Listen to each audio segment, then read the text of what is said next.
Hi everyone, Gary Cassidy from Inside the Ropes here, and as you can see, I've got a very special guest, a bit more recognisable than most guests because you can see the mask he's wearing, formerly known as Sin Cara. It's Cinta de Oro.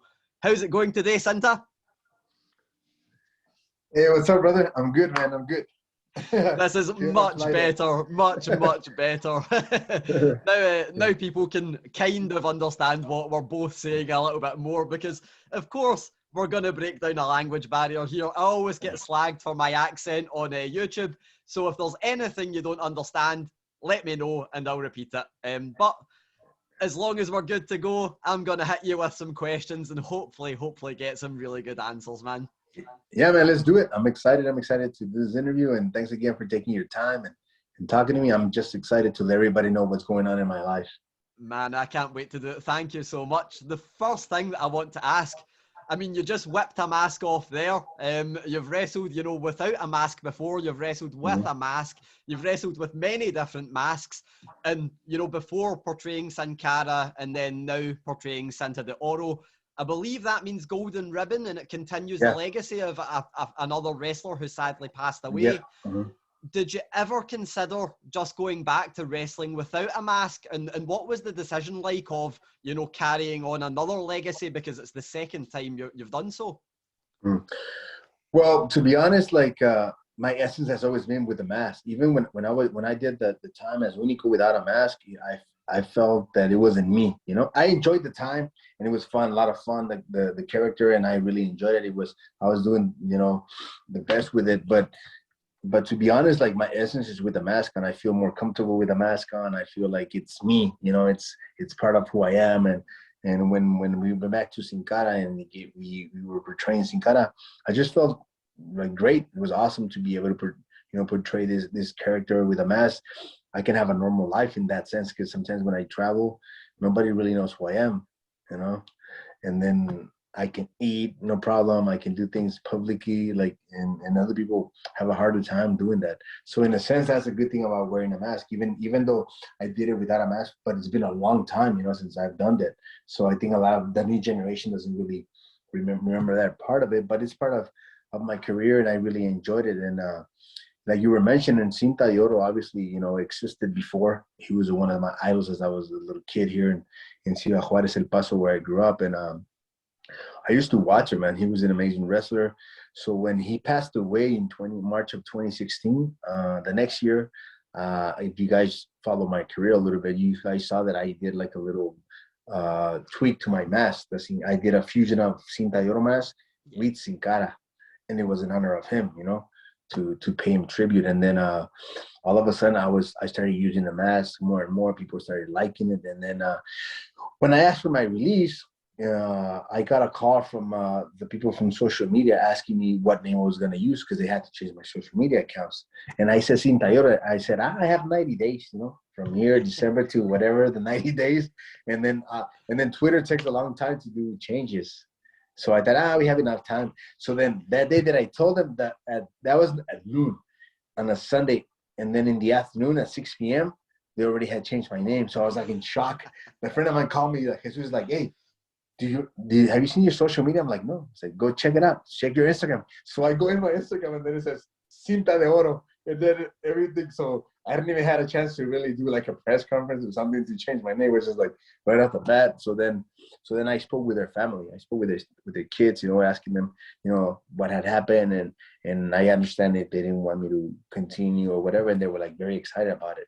His kids were like, man, we would love for you to take over, the legacy if you want that, obviously, we understand it, and that's how it came about. And the crazy thing about all this is that he was one of the people that I really admired when I was a little kid. He later became my friend. I used to work with him a lot. He was a heel, I was a babyface, so I got to work with him a lot. And then he became a mentor. Him and there's another friend of mine that wrestles as Cinta de Plata, which is silver ribbon. They used to be a tag team, and then became in a sense my mentors, and it was just awesome. And then throughout my life, when he passed away, I ended up, I'll show you this. This is the mask that he lost in 1990 against Fishman in Ciudad Juárez, the actual mask from that time. This mask is about 31 years old. and I own it now. He's part of my collection. You know, when he passed away, I contact the person that had it. Now he's my friend, Christian Stevens from Mexico City, and I owned a lot of his stuff when we used to wrestle. I have a mask that he wore the day before he passed away. He wrestled the night before, and then he passed away the next morning. And his kids gave me that as, you know, something to treasure, and I keep it in my collection also. So, you know, it's something that is very positive, you know, in a sense, to be able to, you know, now carry the legacy. He never left Juarez El Paso because he by the time that they wanted him to go to Mexico and continue his career, he already had kids, so he never wanted to leave his family. So, you know, I respect him for that. So in a sense, I want to pay tribute in that sense, you know, of continuing the legacy and putting the name Cinta de Oro, not just in Mexico or the States, but all over the world. And I think, you know, slowly but surely we started to do it. Hopefully once everything gets back into the swing of things and we can be able to perform, I think there's going to be, you know, people are going to start to know a little more about, you know, what I'm doing now or where the name comes about. Most definitely. And I think that's the perfect thing, because you've already got yourself established and you're carrying on someone else who's established. Mm-hmm. I want to go back a little bit in the past, but I've got one question to ask about the future first. I believe you're actually going to be wrestling in Qatar on a show that has Bret Hart. UPW, yeah, on February of 2021. I mean, 2022, sorry. 2022, yeah. I mean, Bret Hart, Sting, all those kinds of names. I want to ask, if Cinta de Oro can book himself in any segment with any legend on that show, what do you want to do if you can choose? That's a great question. I think, during my time in WWE, I got to wrestle Sergeant Slaughter and Hacksaw Jim Duggan when I was Unico. That was a lot of fun. But if I have to pick and choose like who I would wrestle, obviously people would always, like in my case, because of the styles, I would pick either Rey Mysterio or Eddie Guerrero in a WrestleMania match, a title match. That would have been an amazing experience for me to be able to work, you know, either of those two legends. But because of the styles and where we come from, I think we would have had a lot of chemistry. I never got to work with Rey as a heel. We wrestled, you know, as a tag team and got to wrestle in a couple like those what is it called, the 30-man like nothing to do battle royals. Yeah. Whoever's in catering to put him in that match. So I got to work with him in there. But I think that would have been an amazing experience. And actually, I picked a couple of ideas when Shaw was in the company with us, but nothing ever came about that. But you know, life is crazy, and then there's a full of surprises maybe in the future. You never know. You never know. That's the thing about wrestling. It's full of surprises. Yeah. So I'm going to go back a little bit, but I want to stopgap right after you mentioned your name change. I remember there was something that happened just after you left WWE, and it looked like you appeared at a show with the name Sin Cara, and then afterwards you were Cinta de Oro. What was actually like to that? Did you get a little message or a little phone call about that? Did it go down badly? I did a presentation for AAA in Mexico the 2 weeks after I was granted my release, and a lot of the things that, you know, there was a lot of stuff on social media that I was gonna get sued and all kinds of stuff by WWE because this and that, but I've always done things the right way, and I called the office and I asked them, you know what, they asked me to do this and you guys give me permission, and they said yes. That's why I did it. You know, I wasn't gonna do nothing that was gonna jeopardize my career in any way, shape, or form, and it was a lot of fun to be able to do it. After that, I got a call, you know, from the office again, like, why did they use the music and things like that? I was like, I don't know, I had no idea. I thought I was just gonna do a running and that was it, you know. And that was true. I didn't have no idea they were gonna use, I guess, that, and that's when they called me. But I told them, you know, that's the last time I'll do this. Don't worry about it. I'll change my name and this and that, and that was it. That was it. But it was a lot of fun to be able to do it and be back in Mexico again, and, you know, feeling the crowd and the emotion of like being around the locker room with a lot of the friends that I had never seen in a long time. So it was cool. Yeah. Also, it's the kind of thing, the internet will see anything and run crazy with it, you know, that everyone will make up their own stories about what happened without actually. Oh, yeah. But even it's that kind of thing where, you know, act now, apologize later. You get that special moment, and who cares what happens afterwards? Yeah. But, you know, I want to, you know, go back to the Sin Cara character, because you know, you're playing Cinta de Oro now, and you know that was a legendary character that you took on. The Sin Cara before you wasn't so favourably looked upon. You know, everyone had a lot of kind words for how you portrayed the character, but the one before got a few not so nice words. I want to ask about when you were asked to take on that role. Was it the kind of thing where you went, oh no, because, you know, people had been a little bit, you know, not so nice? Or was it the opposite where you went, man, I can take this and run with it, make it my own and get people on board? What was your reaction when you get asked to take on the Sin Cara character? I was happy. I was really happy. I was excited about the opportunity to showcase, you know, what I wanted was to be, you know, be under a mask again and be able to perform the lucha libre style that I missed, because I was a heel. I was doing lucha, but it wasn't the same. You know, the style had to change a little bit. I was the bad guy now, but now I was going to be able to perform in the light and let myself be who I really was, you know, in that sense. And I didn't know how bad, you know, backlash that guy had, to be honest.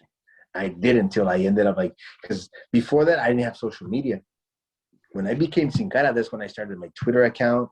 That was because the company realized that I had no social media, because I kept telling him, yeah, I do, but I never did. And then till that moment, that's when everything, and then that's when I started man, they don't really like this guy, you know, because, and still to this day, I get confused of the match that he had where he broke his finger and they stopped the match, or something happened to his finger and people still confuse me. I'm like, nah, that's not me, you know.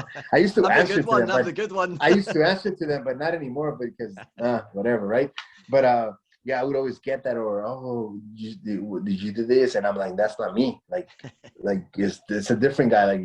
Like if you know wrestling, you're gonna know the difference between him and me. And I wrestled with that. I dislocated my shoulder, and then I continued with the match with Biggie. And I remember it was the Barclays Arena, so obviously it's like if I break my finger, I'm gonna continue. I broke my finger before, so nothing happened. You know, it's fine. But yeah, I did. I realized that I had a work really hard to put the character over, but I wasn't too worried about that. I was just worried about doing things in the best way that I could and getting myself, you know, in that light so that people could look at Sin Cara differently and realize that, you know, I was talented. That's why they picked me to continue the character. But it was tough, man. And I think that was a lot of times where people got a little confused and they were like, is she the other guy? Is she this guy? And every time that I would do like an interview, I would always mention it. You know, I never, you know, lied to them. I was Unico, yeah, that's fine. But now it's my time. It's my opportunity to succeed. And I think I did things in a great way to the best of my ability. Obviously, you know, a lot of opportunities never came for me like him. You know, he was always in pay-per-views because they were trying to build him up, trying to make him the next Rey Mysterio, which nobody can be the next Rey Mysterio. Nobody. No matter how talented they are, you know, there's only one Rey Mysterio, there's only one Eddie Guerrero, there's only one of a kind, you know, one of each. But it was just tough, I think, for him trying to fill those shoes, but he never really adapted in any way, shape, or form. And I think also because he didn't want to, you know, when the mentality, you got to have it up here, and sometimes people don't have it. I had everything, you know, that because I wanted to accomplish a lot of things, but I never had the opportunity to really succeed. You know, unfortunately, a lot of decisions that happen, it's not because of you or because people, like fans always ask, oh, if you would have worked hard enough and maybe you had it. I'm like, you don't even know, like, because you're not there. Like, it's not about not working hard or not, you know, trying to become better. It's because whoever points a finger at you and they run with you, well, then you that's good. Obviously, you take the opportunities as they go, but I never got the opportunity that other guys have had in the company. Let me give you a perfect example.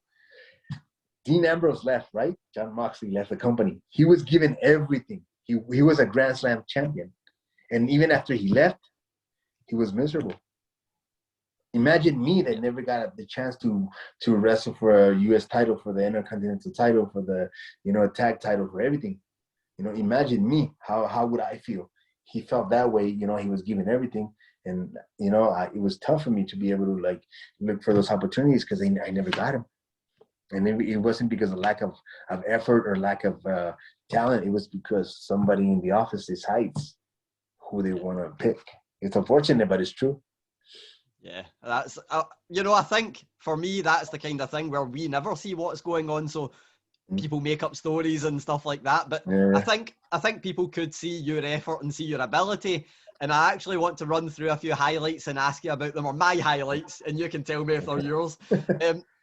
This one might be surprising. My favourite thing that I ever seen Sin Cara do in WWE, it was actually quite late on in your career, and it was just standing up to Braun Strowman after someone got demasked, and you were the guy that went and were essentially, you know, having the legacy, everyone's legacy on your shoulders, the pride of luchadors, and you stood up to Braun Strowman.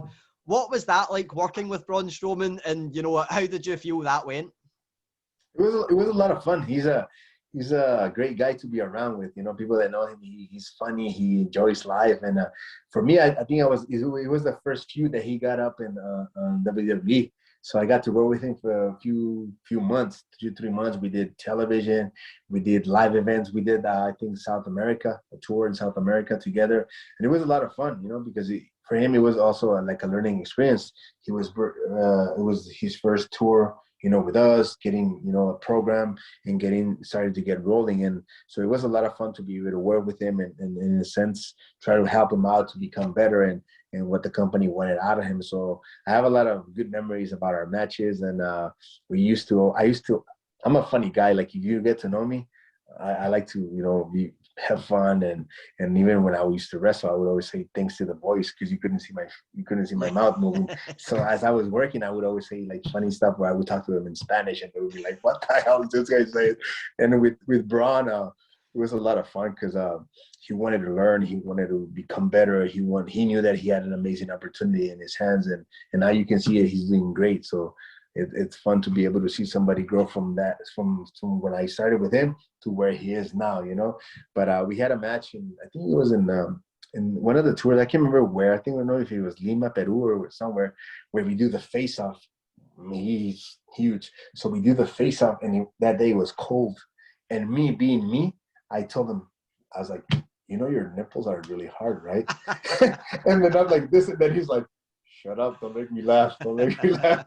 And then we started wrestling, started kicking my butt. It was like UBS, But it was a lot of fun. You know, he's a great guy. So I'm glad that I got to work with him. I got to also work with Rusev when he first came up also, you know. So that was the thing, you know. I didn't really enjoy my work, but then like we would help the guys, but then I would also wanted a piece of the pie, and not just like be used as a stepping stone for other guys, you know. Yeah, well, you know, you mentioned that you weren't on a lot of pay-per-views. However, the one I remember you being on really stood out. I want to ask about the Elimination Chamber tag team match that you had, because that was just mayhem. How did that come about? What, you know, how do you go into a match like that knowing what you're meant to be doing? That day was crazy. A lot of the guys were like a little upset, and a lot of things that were going on. It was just a lot of like crazy stuff going on. It was in Laredo, Texas, if I remember. It was the first tag team elimination chamber ever. So I remember we were trying to get everything in order and everything, and it was just crazy. Me and the other day I posted a picture of me and Cesaro because he won his first WrestleMania match, and then Tyson Kidd commented on that. He said like, "Oh, I remember what happened before the match," because me and Cesaro got in a little argument before the match. So everybody thought they were gonna get like in this crazy fight or whatever, and then just a shoot fight in the middle of Elimination Chamber. Yeah, having an amazing match, all of us. It was just great experience for being our first. And yeah, so a lot of the things just, you know, came out on the fly. You know, a lot of things that we did, a lot of things that were there. We just, you know, felt the crowd, and it was just an awesome experience. So, you know, it was good to be able to work with all those guys, Tyson, Cesaro, Kofi, all those guys. You know, everybody wanted to, you know, perform to the best of their abilities, and when you have people working like that, you know, the match is gonna be great. So I really enjoyed that match. Yeah, me too, man. That's like one of those matches that you need to go back and watch and be like, how are all these moving parts actually moving at the right time in the right place? But, you know, obviously you mentioned a lot of your opponents in that match. The Lucha Dragons, everything about you guys, it was just like energy. The fans got on board. Everyone loved it. You've left the company. Kalisto's kind of went a little bit missing in action. Do you still keep in touch with Kalisto? And what do you think about, you know, him just as a performer? I think it's not a little bit. He's missing in action. That's the reality, and it just sucks because he's a great worker. He's a great performer. You know, he's gotten into the best shape of his life. You know, to show them that they can.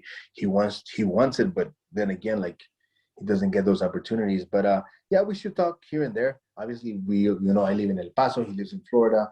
We have different points of view in certain things, but at the end of the day, you know, we're good friends. We share a lot of great moments together in our careers. And I was just sad when they broke this up. I think we could have done a lot more together as a team. And I think we never really got to mature as a team and achieve a lot of things that we wanted. And when we parted ways, I think it was, I don't know if they were afraid that we were getting over or we were really good or something, but it was just unfortunate that they split us up very soon. Yeah, the worst thing you can do is get over before you're meant to. Almost, it seems like it's just Exactly. a missed opportunity. When they don't want you to get over, look at what happened with Rusev. Exactly, the perfect comparison. Yeah. So I want to ask, you know, one of the things that I always watched and I was like, man, that is either, I thought it was a great idea. A lot of people on Twitter are like, the trampoline. Who thought of the trampoline? Where did that idea come from? Well, that was the company's idea. When obviously when the first Sin Cara debuted it, they used that. So and then when I took over the character, they asked me if I wanted to continue doing the trampoline because the other guy didn't like it. He didn't like it. You know, it was the truth because he couldn't go over the rope. Oh yeah. And I did. I enjoyed it. For me, it was fun. But what I did, I would always train before the shows. I would always tell the guys from the crew, hey guys, can you put the trampoline so I can do a couple of jumps, a couple of practice jumps. I would always make sure that they had it in the right place, that they had it at the right angle. A lot of people, they're like, oh yeah, you use a trampoline. I was like, you should try it. You should try it and see if you can do it, then you can talk and you can say and you can judge me after that. Because a lot of people are like, oh, he's a trampoline to go over. But it's not easy because if you don't hit the middle part of the trampoline, you go to the side or you go this way or you hit the rope. So it has to be perfect every time. And I would always practice it because I enjoyed the entrance. It was something, you know, right off the bat, you would max. People would see you jump over it and the kids would be like, wow, you know, excitement. And that's what I like about doing the trampoline. It was just that full energy. It brought everything that you guys encompassed together. Yeah. I want to ask, you know, you're a very proud Mexican. We can see it right there. You know, you've got the mask, you've got the football top on. There was a comment made by another man who recently left WWE, and that's Andrade. You know, he took to Twitter and they said about WrestleMania, why is there no Mexicans on the card? You know, for you, do you have any thoughts on that? Is it the kind of thing that upsets you, or are you just like, well, you know, it happens and it doesn't happen?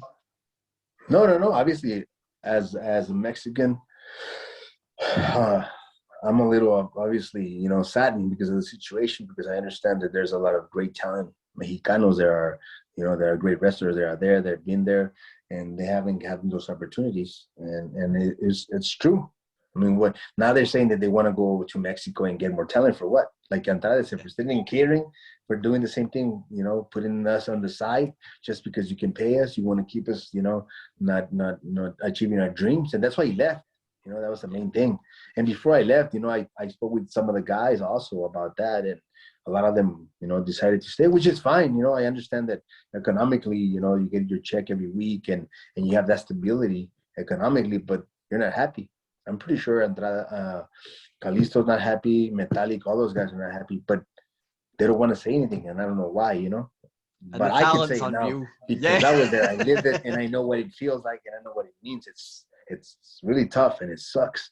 You know, the main Latino star was Bad Bunny, and he's not even a wrestler. Great for him, right? You know, he did an amazing job, and that was awesome. But if I was a performer, if I was a wrestler, a Mexican wrestler or Latino wrestler, and I'm not there, then I would have been upset, really upset about it. You know, because I've been there, I've been busting my butt, I've been doing everything to make sure they get an opportunity, and then you don't get it. It's tough, man. It's tough, and then you realize that they don't care about Latinos or Mexicans specifically. They don't. No matter how much they say that they want to do this, they want to do that. Why you don't have a star, a Mexican star in WrestleMania? Not even one. Not one. I'm so glad you mentioned a name there that I'm going to have to tell everyone about, because Grand Metalik is a guy I think is like one of the most underrated He's an amazing talents worker, man. ever. Man, he's so good. But you also mentioned another name that I was going to ask you about there, and Bad Bunny, because, you know, he came in, done the WrestleMania stuff. Obviously, he's not Mexican, he's Puerto Rican, but he's Latino. So I wanted to ask, because there's a little thing that reminded me of the Sin Cara character in Bad Bunny recently. He spoke Spanish in the ring. And I remember that your promos, that I loved the thing that you done where you done the Spanish and the English, and it was almost like translating your own promos. You know, how did that come about? Was that something you pitched? Was it pitched to you? And just how difficult was it switching in between? No, I think it was just like I grew up in the border, you know, in Ciudad Juárez, El Paso, which is a border town. The U.S. and Mexico, the only thing that divides us is the river, Rio Grande. And like we grew up in that culture of, we call it Spanglish. Yeah. Where we talk, you know, back and forth. We can say, I can be talking to you. Even to my kids now, I do it, like where I talk and they go, hey, vete a jugar, go play. And I do it like automatically. It doesn't, it's not that I'm thinking about it. That's the way that I talk, you know, sometimes with my kids or the people that I know. Hey, vamos a jugar. I'm first base. I was like, you use both languages at the same time, you know? And things like that. And when we started doing the Sin Cara and doing the promos, you know, I put, you know, that essence of who I am into the promos and the things that I was allowed to do, because a lot of things that I wasn't allowed to do, you know, like it was just unfortunate that I never really got an opportunity to do great promos, to tell my story of where I come from, of who I am, and why I became Sin Cara and all those things. And it's just unfortunately, but you know, you got to continue moving on, living on. You know, I know there's life after WWE. A lot of the guys don't think there's life, but there is. I just want to tell them that, you know, there's a lot of talent out here that, you know, that has that mindset and wants to keep working. And if you're not happy in your situation, I think you have the power to change it. Nobody else but you. But if not, then why you have all these excuses and you just say it in the locker room. You know, if you want to speak out and have, you know, the mindset to do it. And I'm pretty sure when you talk from your heart, you know, that's the best thing you can do, and nothing's gonna fail. That's the truth. But if you continue to just be in a place where they're not using you, then what's the purpose of it? You know, you're not happy anymore.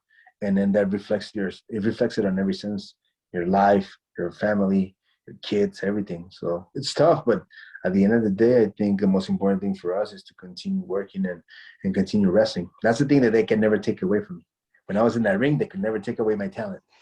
They could take away the other stuff, but not that. So I'm grateful for that. Most definitely. And, you know, you mentioned sharing the room with a few legends, you know, the likes of Sergeant Slaughter. You shared the locker room with a fair few as well, you know, your John Cena's, your Undertakers. Mm-hmm. What is the most surreal story that you have from interacting with a legendary name? I had great experiences with a lot of them. Most of them were really nice, really cool. I remember the last WrestleMania that I was at. I don't think I had to.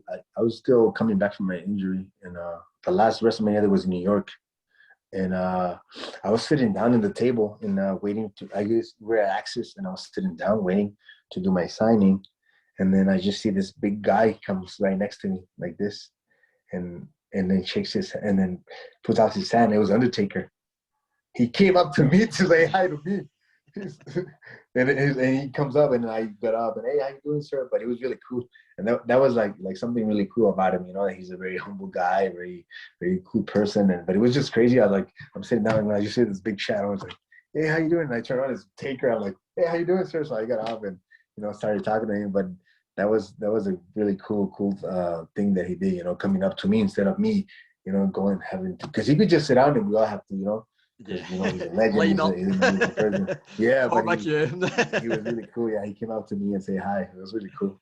That's nice, man. So I want to bring it down and then bring it back up for the last couple of questions. You mentioned earlier, you know, a little bit of, you know, back and forth with Cesaro. Another thing that made the news a few years ago was, you know, yourself apparently having a couple of altercations. One with Simon Gotch, which made the news, and one with Chris Jericho. And apparently the news was that you get sent to anger management. If you don't mind, I want to ask, is it true? That's the first part. And was it beneficial if so? Yeah, well, yeah, I got sent to anger management classes. That's true. That's very true. Sorry, somebody called me. Yeah, I got sent to anger management classes. That's true. And well, I had to do it because I had a couple altercations throughout my career in the company. But you know, the thing about us is that, you know, as wrestlers, as performers, we may have a disagreement one day, and we can take it out on ourselves, and then the next day we'll be fine. No grudge, nothing. It was just that for the moment, and that's it, you know. And I did had a couples with some of them, and but to this day, like me and Sheamus, you know, really good friends. With Jericho, I have no problem. With Simon Gotch, I wish him the best.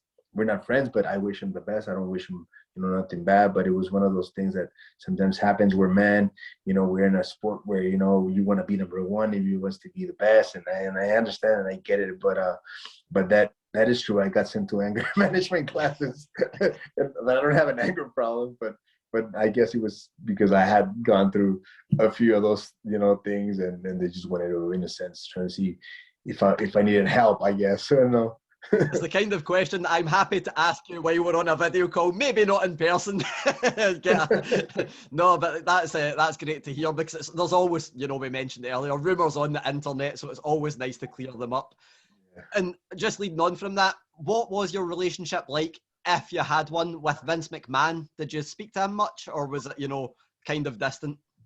No, I mean, I know he's always been a busy guy. He's a workaholic, man, you know, and I understand, you know, a lot of things that he does, and, you know, he's a businessman at the end of the day, and I don't wish nothing bad for nobody in the company. You know, I had great times there, but obviously, you know, there were a lot of things that, you know, that I wasn't, you know, compliant. I don't know how to say it. Like, I wasn't, I guess, agreeing with them, you know. I never went to his office and knocked on the door. Never. I never waited outside his office trying to see if he could talk to me. Why would I do that, you know? Like, I work for your company, you know. If I work for your company and I'm putting my life on the line every time, I think, you know, we should have the time to be able to talk to our boss and communicate what we want and how we feel. And I don't think it was something that I was gonna do, just wait there for 2-3 hours to see if they could talk to me, you know, not like that. But the interactions that I always had with him, they were really cool. You know, I never had a problem with him. He was always cool with me. The time that I dislocated my shoulder, I finished the match and I went to the training room, and he came after the show was over to check on me to see how I was doing. And I said, I'm okay. And he's like, no, I know you're not, but you're tough, you know. Yeah. He said another word and then he left. And it was pretty cool, you know. But yeah, other than that, me and him never really had a relationship in that sense, because I don't think it was, you know, one of those things that I needed to do or knock on the door. If you're gonna use me, if I'm your talent, then why should I have to beg you or let you know my point of view if you already know that I'm here? You know my abilities, you know what I can do, and it was, you know, everybody's different, you know. But for me, in that sense, I thought I never, you know, had to do it. Why would I have to do that, you know? Yeah, I understand. Definitely. I mean, that's why we have writers. You have all these people that, you know, before you get to him, those guys couldn't go and tell him, you know, hey, Vince, you know, this is what I talked to Sin Cara about, this and that. It was that those guys don't really care either. It's true. Yeah. They just get there to get paid, you know? Yeah. I've got 2 final questions. We'll bring it back up. 2 very quick ones. You have worn many infamous masks. Which mask, you know, it can be yours, it can be anyone else. Design wise, which mask is the greatest mask you've ever seen? Wow, that's a great question. You've got plenty of them behind you as well to take inspiration from. I'm trying to think, but there's a few. I think one of the most, which is considered, let me show you, which is considered the best mask in wrestling, is El Cobarde. I'll show you.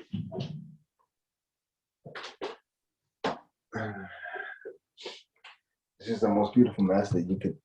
I think the design and the colors and everything that comes with this mask is beautiful. That is nice. This is considered like one of the greatest masks, or if not the most beautiful mask in the history of wrestling. And the first Cobarde passed away really young. You know, he got, I think it was cancer, Miguel Ángel Delgado, and then his brother Francisco Delgado was the one that, you know, later continued the legacy. And then he was the one that actually believed in me when I first started wrestling in Juarez. He was that programmer for the show The Booker. for the shows over here, and he was the one that actually saw talent in me and gave me an opportunity. And then now I had to wrestle with Cobarde Jr. for a lot of times, and now I got to wrestle with his grandson. With a lot of his grandkids, I train with them, so it's pretty cool. But for me, it's El Cobarde, the most beautiful mask. You make yourself sound very old there, you know, you're definitely not, but, but you know, you make yourself sound it by saying I wrestled him and his grandson. Yeah. Final question. I've given you a lot of my highlights from your career. Looking back, if you can pick one thing, what is the one thing you're most proud of in your career? Being able to forge a career out of what I love. Because not a lot of people get to do that. A lot of people have dreams and goals, and they don't work in the things that they love. And I think that's the toughest thing. And for me, no matter what happens from here on, I can say that I got to live my dream. I got to travel the world. I got to give my kids a good life, you know, an opportunity to succeed, you know. So for me, that's the most important thing, my familia, my family, man. So that's good. Not only create your own legacy, but carry on a few others as well is always very nice. That's absolutely brilliant. Thank you so much for taking the time. A lot of brilliant answers there that, you know, you've blown my mind with. So thank you so much. I really appreciate it. No, my pleasure, man. Thanks again. Thanks, Gary, for taking your time, and hopefully it'll be the first time of many. Stay safe, brother. God bless. I hope to see you in Scotland. Yes, sir. Stay Excellent. safe. Thank you, man. All right.